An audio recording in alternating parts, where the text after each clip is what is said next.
السلام علیکم ناظرین، جیسا کہ آپ جانتے ہیں کہ ہماری سیریز چل رہی ہے اقوال زرعی کا انسائکلوپیڈیا، اور اس میں ہم مختلف لوگوں کے اقوال آپ کے ساتھ شیئر کرتے ہیں۔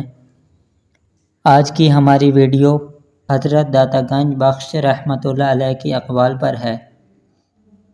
وہ فرماتے تھے، محبت کا اظہار الفاظ میں نہیں ہو سکتا، اس لیے کہ بیان کرنے کی صفت ہے اور محبت محبوب کی صفت ہے۔ کرامت ولی کی صداقت کی علامت ہوتی ہے اور اس کا ظہور جھوٹے سے جائز نہیں۔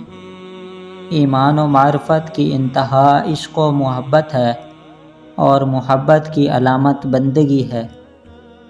راہ حق کا پہلا قدم توبہ ہے۔ انسانوں کا کوئی گروہ ایسا نہیں جسے غیب میں کوئی ایسا کام نہ پڑا ہو جس کی محبت سے اپنے دل میں فرحت یا زخم نہ رکھتا ہو۔ کھانے کے ادب کی شرط یہ ہے کہ تنہا نہ کھائیں، اور جو کھائیں ایک دوسرے پر ایثار کریں۔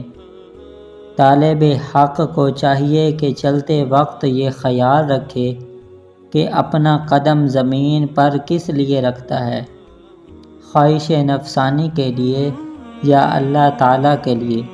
اگر وہ خواہش نفسانی کے لیے زمین پر قدم نہیں رکھتا ہے تو اس میں اور بھی کوشش کرے تاکہ اسے مزید خوشنودی حاصل ہو۔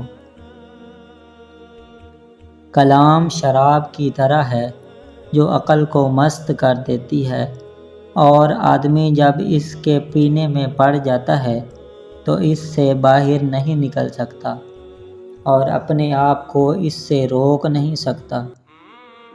جو چیز دولت مند کی خراب ہو جائے اس کا عوض ہو سکتا ہے، لیکن جو چیز درویش کی بگڑ جائے اس کا کوئی عوض نہیں ہوتا۔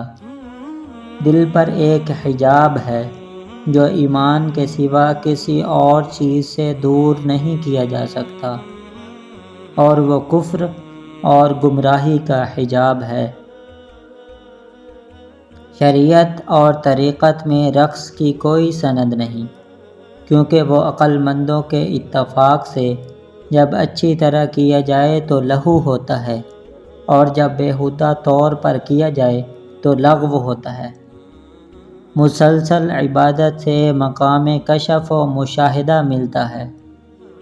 رضا کی دو قسمیں ہیں، اول خدا کا بندے سے راضی ہونا، دوم بندے کا خدا سے راضی ہونا۔ دیندار لوگوں کو خواہ وہ کیسے ہی غریب و نادار ہوں، چشم حقارت سے نہ دیکھو کہ اس سے فی الجملہ خدا تعالیٰ کی تحقیر لازم ہوتی ہے۔ صوفی وہ ہے جس کے ایک ہاتھ میں قرآن مجید اور دوسرے ہاتھ میں سنت رسول ہے۔ نفس کی مثال شیطان کی سی ہے اور اس کی مخالفت عبادت کا کمال ہے۔ غافل امراء، کاہل فقیر اور جاہل درویشوں کی صحبت سے پرہیز کرنا عبادت ہے۔ سارے ملک کا بگاڑ ان تین گروہوں کے بگڑنے پر ہے۔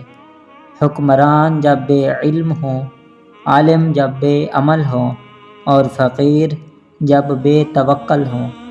درویش کو لازم ہے کہ وہ بادشاہ کی ملاقات کو سانپ اور اژدہے کی ملاقات کے برابر سمجھے۔